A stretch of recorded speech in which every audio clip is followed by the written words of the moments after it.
எங்க இருக்கிறோம் தெரியுமா? சர்வ வல்லவருடைய கரத்துல இருக்கிறோம். பிரதர், சிஸ்டர், நீங்க எங்க இருக்கிறீங்க தெரியுமா? வானத்தையும் பூமியும் படைத்தவருடைய கரத்துல இருக்கிறீங்க. ஹல்லேலூயா. நீ எப்படி இருந்தாலும் சரி, நீ எங்க இருக்கிறன்றது முக்கியம். ஆமென். ஹல்லேலூயா. நீ அவருடைய கரத்துல இருக்கிற. நீ உடைஞ்சு இருக்கலாம், ஆனாலும் அவருடைய கரத்துல இருக்கிற. நீ கலங்கி இருக்கலாம், ஆனாலும் அவருடைய கரத்துல இருக்கிற. நீ காயப்பட்டு இருக்கலாம், ஆனாலும் அவருடைய கரத்துல இருக்கிற.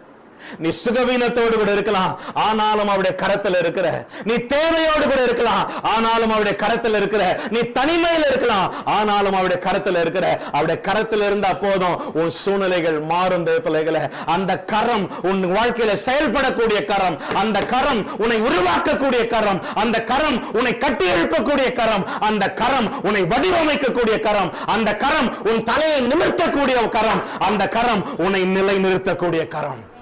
ஆமென். ஹல்லேலூயா.